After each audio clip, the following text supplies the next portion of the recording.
നമസ്കാരം. കുംഭമേളക്കിടെയുണ്ടായ തിക്കിലും തിരക്കിലും പെട്ട് 30 പേർ മരിക്കാൻ ഇടയായ സംഭവത്തിൽ ഓരോ ദിവസവും പുറത്തു വരുന്നത് ഞെട്ടിക്കുന്ന വിവരങ്ങളാണ്.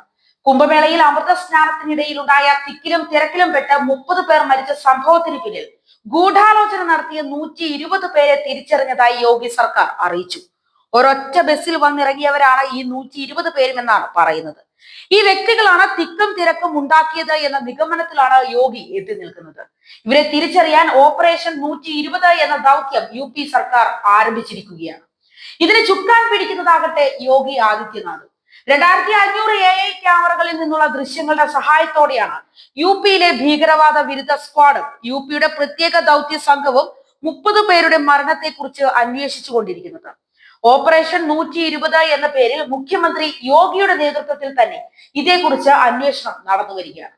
ഒരൊറ്റ ബസ്സിൽ വന്നിറങ്ങിയ 120 പേരാണ് AI ക്യാമറയിൽ സംശയാസ്പദമായി പതിഞ്ഞിരിക്കുന്നത്. എന്തായാലും ഇതിന് പിന്നിലുള്ളവരെ കണ്ടെത്തുമെന്ന കാര്യം ഇപ്പോൾ ഉറപ്പായിരിക്കുകയാണ്. കാരണം അന്വേഷണത്തിന് നേതൃത്വം വഹിക്കുന്നത് യോഗിയാണ്. മഹാകുംഭമേളയിൽ തിക്കും തിരക്കും കൃത്രിമമായി സൃഷ്ടിക്കപ്പെട്ടതാണ് എന്നും ഇതിന് പിന്നിൽ ഗൂഢാലോചനയുണ്ട് എന്നും തെളിയിക്കുന്ന 2 വീഡിയോകൾ കഴിഞ്ഞ ദിവസങ്ങളിൽ പുറത്തു വന്നിരുന്നു. ഒന്ന്, DYSP റാങ്കിലുള്ള ഒരു പോലീസ് ഉദ്യോഗസ്ഥൻ രാത്രി 1:30 മണിയോടെ ഭക്തരെ കുളിക്കാൻ നിർബന്ധിക്കുന്ന ഒരു വീഡിയോയായിരുന്നു. ഇത് സമൂഹ മാധ്യമങ്ങളിൽ പ്രചരിക്കുകയാണ്. സാധാരണ മൗനി അമാവാസ്യ നാളിലെ അമൃത സ്നാനത്തിന് പോകേണ്ടത് ബ്രാഹ്മമുഹൂർത്തമായ 3:30 മണിയോടെയാണ് എന്ന് ഭക്തർക്ക് നല്ല ധാരണയുള്ളതാണ്. അതിനിടയിലാണ് വേഗം പോയി കുളിക്ക്, അല്ലെങ്കിൽ തിക്കും തിരക്കും ഉണ്ടാകുമെന്ന് നിർബന്ധിക്കുന്ന തരത്തിലുള്ള ഒരു പോലീസുകാരന്റെ വീഡിയോ പുറത്തു വന്നിരിക്കുന്നത്. ഇത് ബോധപൂർവം തിക്കും തിരക്കും ഉണ്ടാക്കാനുള്ള തന്ത്രമായിട്ടാണ് ഇപ്പോൾ യോഗി ആദിത്യനാഥിന്റെ നേതൃത്വത്തിലുള്ള അന്വേഷണ സംഘം കണ്ടെത്തിയിരിക്കുന്നത്. രണ്ടാമത്തെ വീഡിയോ 15ഓളം ചെറുപ്പക്കാർ തിരക്കിട്ട് വന്ന ബാരിക്കേഡിനുള്ളിലേക്ക് കയറാൻ ശ്രമിക്കുന്നതാണ്. ഇവരിൽ ഒരാൾ ബാരിക്കേഡിന്റെ ഒരു ഭാഗം പൊളിക്കുന്നതും വീഡിയോ ദൃശ്യങ്ങളിൽ കാണാൻ സാധിക്കും. ഇത് തിക്കും തിരക്കും ഉണ്ടായി എന്ന് വരുത്തി ഭക്തർക്കിടയിൽ ഭീതി പരത്താനുള്ള ശ്രമമായിരുന്നു എന്നാണ് കരുതുന്നത്. ഈ 2 വീഡിയോകളും UP പോലീസ് പഠിച്ചു വരികയാണ്.